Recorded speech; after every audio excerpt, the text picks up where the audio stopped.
Artillery Gang! Python John here.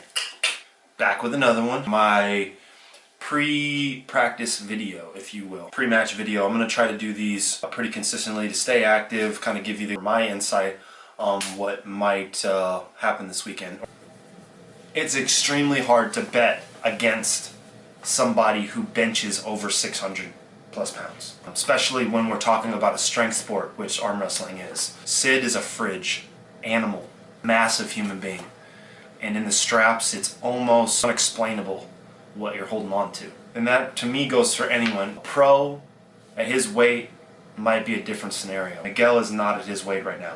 Miguel is like around my weight at 205 pounds, which makes a big strength difference. Hand and wrist form, maybe not so much. Miguel is a big time test your frame arm wrestler. He gets inside, shoulder digs in, slots of side pressure, and you can't tell me that wasn't affected by losing some weight. Now, with that being said, I'm all for being healthy, and if he feels better at this weight, more power to you. I'd rather see him at this weight. Now, with that also being said, almost a year ago at Arizona State Championships, I hadn't arm wrestled with Miguel much leading up to, a few times, but not too much. But I had watched Fabian Colon, watched his YouTube videos, knew that he was a strong dude, saw he trained with the dudes in Colorado, and I knew he was a real deal. And I thought he was gonna smash Miguel.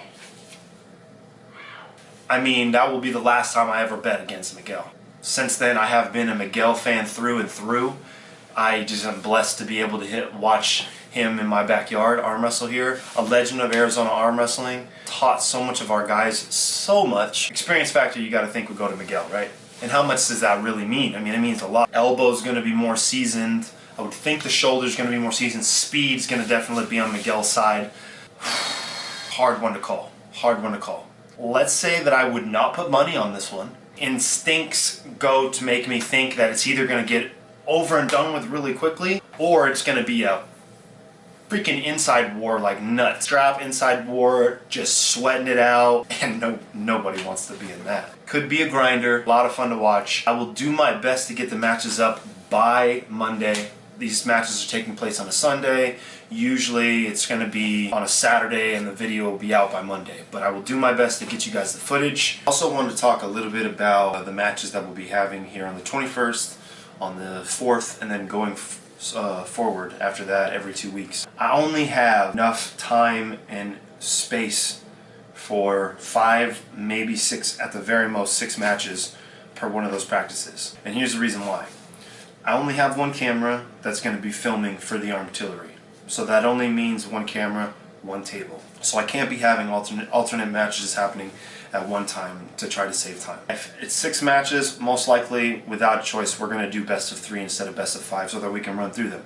If we do best of 5, depending on if we have left and right-handed matches, then we might have to adjust accordingly, depending on what the athletes want to do. But what I don't want to do is I don't want to do some matches best of 5, some matches best of 3.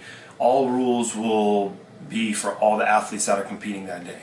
As far as elbow rules and all that other kind of stuff we'll go over, but I just want to talk about as far as how much time we have. It's also a practice and we want to be reasonable to the other people that are there for that day. We don't want them to be sitting around for 2.5 hours while we're trying to get through a last match that can't stop elbow fouling or whatever it may be. With that being said, if you want to see the matches, definitely if you're in the matches, then come at 5. You get to see the matches. By 6 o'clock, I'm expecting to be at least 80% done with all the matches. If from 5 to 6, it draws a little bit out, no matter what, probably by 6 o'clock, 6:15, we will be having the rest of the table set up for anybody to practice. Matches will continue if they have to keep going, but we're only going to do an hour's worth of people watching. I'm going to try to organize it as best as I can for it to be focused on the athletes. Realistically, it is a practice at the end of the day, and we don't want to be there all night long. Please bear with us on some of these with the reffing. These are not official refs. These are not people that are sanctioned refs. We're going to do our best to try to apply the knowledge that we have to the table on crunch time. But although reffing is an extremely important part of the sport, what's more important is for us to see who's really stronger. And that's why I'm putting on these matches, is I want to give YouTube some good arm wrestling content. and I think I have enough good pullers to do so. Please like, share, subscribe to Armtillery, and show these guys some love and let them know who you're rooting for.